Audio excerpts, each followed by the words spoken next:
বৃষ্টিতে পরীক্ষা, কঠিন প্রশ্ন, প্রশ্নপত্রে ভুল, শিক্ষামন্ত্রীর পদত্যাগ দাবি, সবকিছু মিলে বাংলাদেশে একটা হট্টগোল হয়ে গেল।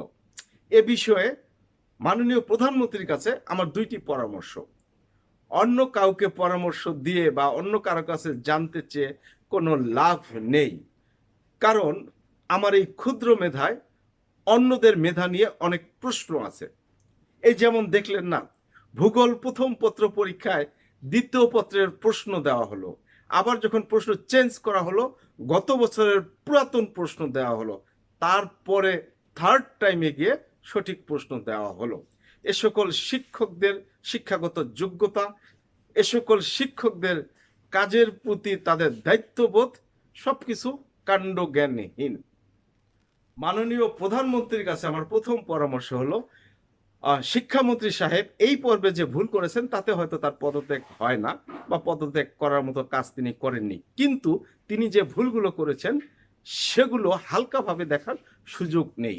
তিনি প্রথম যে ভুলটি করলেন সেটি হলো তার অধীনস্থ কর্মকর্তাদের কথা মতো তিনি বৃষ্টির মধ্যে পরীক্ষা বহাল রাখলেন। পরের দিন দেখা গেল তার অধীনস্থ কর্মকর্তারা তাকে ভুল ইনফরমেশন দিয়েছেন, তাকে ভুল তথ্য দিয়েছেন। এর কারণে তার উচিত ছিল পরের দিনে ওই সমস্ত কর্মকর্তাদের সাসপেন্ড করা, তাহলে তার এই পদত্যাগের দাবি উঠত না। দুই নম্বর যে ভুলটি করলেন সেটি হলো তিনি কঠিন প্রশ্ন, প্রশ্নের মান এবং ভুল প্রশ্ন বিষয়ে যে ব্যাখ্যা দিলেন, অর্থাৎ তিনি বললেন যে এটা গত সরকারের কাজ, এই ব্যাখ্যা গ্রহণযোগ্য না। শিক্ষামন্ত্রীর উচিত ছিল, আমরা সবাই জানি বিগত সরকারগুলোর আমলে শিক্ষাক্ষেত্রে কি বিশৃঙ্খলা ছিল, শিক্ষাকে ধ্বংস করা হয়েছিল।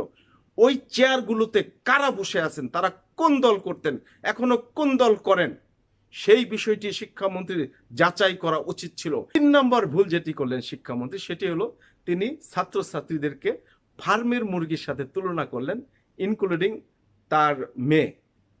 আমি মাননীয় প্রধানমন্ত্রীকে রিকোয়েস্ট করব, আপনি আপনার এমপি, মন্ত্রী এবং নেতাদেরকে বলে দেন তারা যেন ফাউল টক না করে, তারা যেন অতীত থেকে শিক্ষা নেয়।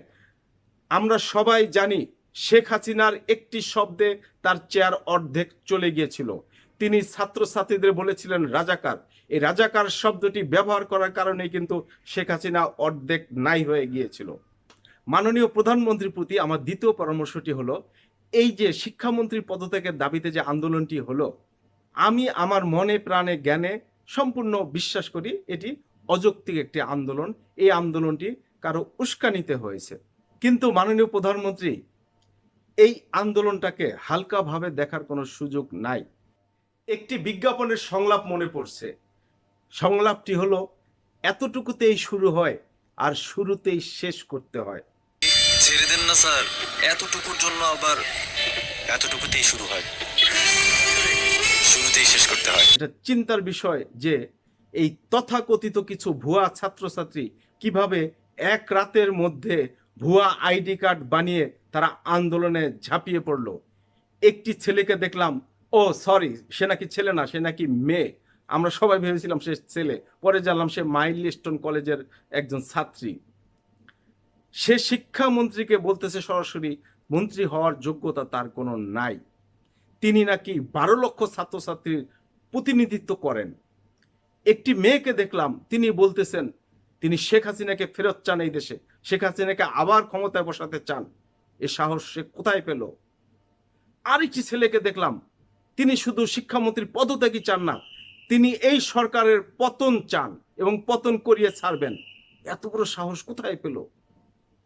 মাননীয় প্রধানমন্ত্রী, আপনি যে ঠান্ডা মাথায় এবং ধৈর্য দেখাচ্ছেন, আপনার ধৈর্যের প্রতি আমাদের রেসপেক্ট আছে, কিন্তু মাননীয় প্রধানমন্ত্রী আমাদের মনে রাখতে হবে এটা বাংলাদেশ, এটা আমেরিকা, লন্ডন কিংবা কানাডা না।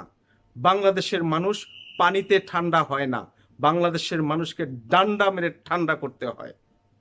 আপনি ভিডিও ফুটেজ দেখে এই তথাকথিত কিছু ভুয়া ছাত্রছাত্রীকে চিরুনি ঘরে ঢুকিয়ে দেন এবং চিরুনি ঘরে ঢুকিয়ে তাদের থেকে তথ্য বের করুন তারা কিভাবে এক রাতের মধ্যে ভুয়া আইডি কার্ড বানালো, এই ব্রেনটা কার, তারা কেন সরকারের পদত্যাগ চায় এখনই, কাদের উস্কানিতে এই আন্দোলনটা করলো? আবারও বলছি, এই আন্দোলনটিকে হালকাভাবে দেখার সুযোগ নেই। এতটুকুতেই শুরু হয়, শুরুতেই শেষ করতে হয়।